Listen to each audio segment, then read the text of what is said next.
രുചിക്കൂട്ടിന്റെ വിസ്മയം തീർത്ത് കൊല്ലത്ത് നടന്ന Mathrubhumi rose brand Kerala biryani queen മത്സരം. കൈപ്പുണ്യത്തിന്റെ കരുത്തിൽ 30 വനിതകൾ മത്സരിച്ചപ്പോൾ വിരിഞ്ഞത് 30 തരത്തിലുള്ള മസാല കൂട്ടുകളുടെ ബിരിയാണിയാണ്. വിജയികൾക്ക് കൊല്ലം ജില്ലാ collector N Devidasan cash prize സമ്മാനിച്ചു.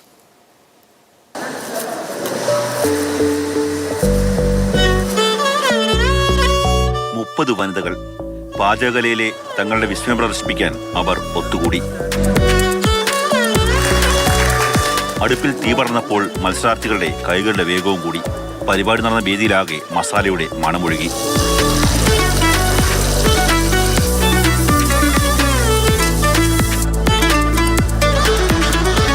+2 വിദ്യാർത്ഥി മുതൽ പ്രായം തളർത്താത്ത കൈപുണ്യവുമായി എത്തിയ ആരിഫയും വത്സലകുമാരി അമ്മയുമെല്ലാം അണിനിരന്ന മത്സരവേദി.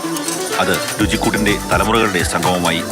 1 മണിക്കൂർ കൊണ്ട് ബിരിയാണി തയ്യാറാക്കി ദമ്മിട്ട് ആരിഫ വേദി കീഴടക്കി. നല്ല എക്സ്പീരിയൻസ് ആയിരുന്നു. എല്ലാം ഞാൻ വേഗത്തിൽ ചെയ്ത്. അമ്മയൊക്കെ 10ാമത്തെ മിനിറ്റ് പരിപാടി തീർത്ത് അവിടെ ഇരിക്കുവായിരുന്നു. നമ്മളോട് 11 മണിക്ക് വരാൻ പറഞ്ഞു. അപ്പൊ നമ്മൾ വന്നപ്പോ എന്നോട് പറയാം, കഴിഞ്ഞു മോളെ, എന്റെ പരിപാടി എല്ലാം കഴിഞ്ഞു. ഞാൻ ഇതിനിപ്പോ പത്തനംതിട്ടയിൽ പോയായിരുന്നു. പക്ഷെ ഇവിടെ വന്നപ്പം എല്ലാവരും ഭയങ്കര ഫാസ്റ്റ്. 30 പേരുടെയും ബിരിയാണി കഴിച്ചു നോക്കിയ വിധികർത്താക്കൾ കുഴങ്ങി. എല്ലാം ഒന്നിനൊന്ന് മിച്ചം.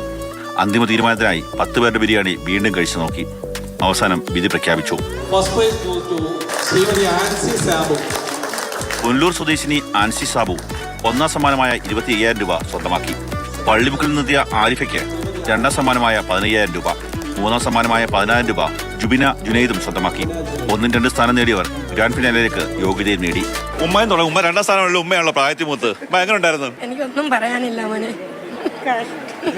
മമ്മൂട്ടിയെ കാണാൻ വേണ്ടി പോവാ. അതെ, മമ്മൂട്ടിയെ കാണാൻ പോവാ. അമ്മയെ കാണുമ്പോ എന്താ പറയാ? എനിക്ക് ഭയങ്കര സന്തോഷം. ഞാനോ ഇതിലാണ് വന്ന് 3ാം സ്ഥാനത്തേക്ക് പോയത്. എങ്ങനെ ഉണ്ടായിരുന്നു? പങ്കെടുക്കണമെന്ന് മാത്രമേ വിചാരിച്ചുള്ളൂ. പ്രൈസ് കിട്ടുമെന്ന് തീരെ പ്രതീക്ഷിച്ചില്ല. കൈമ റൈസ് റോസ് ബാൻഡ് അൺഎക്സ്പെക്റ്റഡ് ആയിട്ട് എനിക്കൊരു 2-3 വർഷം മുമ്പ് കിട്ടി. ഞാനപ്പോൾ അത് ഒന്ന് ഇങ്ങനെ മേടിച്ചു. അപ്പം എനിക്ക് ഒരു ടെൻഷനും ഇല്ലായിരുന്നു റൈസിനെ കുറിച്ചായാലും. ഒതന്റിക് ഫ്ലേവർ വരണം എന്നേ എനിക്ക് ഉണ്ടായിരുന്നുള്ളൂ. കണ്ടെത്താൻ വലിയ പാടായിരുന്നല്ലേ വിജയികളെ? ഒരു ഭാര്യ നല്ല പാചകം ചെയ്യുന്നു, പാചകക്കാരിയാണെങ്കിൽ ഭർത്താവിനും മക്കൾക്കും മാത്രമേ അത് ആസ്വദിക്കാനായിട്ട് സാധിക്കുകയുള്ളൂ. എന്നാൽ ഇവിടെ ഇങ്ങനെ ഒരു അവസരത്തിലൂടെ ഈ സമൂഹം മനസ്സിലാക്കുവാണ് അവരുടെ കഴിവ്. വളരെ വലിയൊരു കോമ്പറ്റീഷനാണെന്ന് തന്നെ പറയാം. കാരണം എല്ലാവരും ഒന്നിനൊന്ന് മിച്ചമായിരുന്നു. എല്ലാം നല്ല രീതിയിൽ തന്നെ നടന്നു. തുടക്കം മുതൽ കള്ളമച്ചാനുണ്ട്, അമ്മയുണ്ട്. എങ്ങനെ ഉണ്ടായിരുന്നു? നമ്മുടെ റോസ് ബ്രാൻഡിന്റെ പരിപാടിയല്ലേ, പറയാനുണ്ടോ? തകർത്ത് കളഞ്ഞില്ലേ നമ്മുടെ കൊല്ലംകാര്. കൊല്ലം ജില്ലാ കളക്ടർ എൻ ദേവിദാസ്, ജില്ലാ panchayat vice president Sreeja Harish, bar association president Ochar Anilkumar, secretary AK Manoj, NSS taluk union president Adikkad Girish എന്നിവർ സമ്മാനദാനം നിർവഹിച്ചു. Rose band Kerala business head CK Shahir, area sales manager PS Rahul, Sreevidya distributors agency ഉടമ GP നായർ തുടങ്ങിയവർ സംസാരിച്ചു.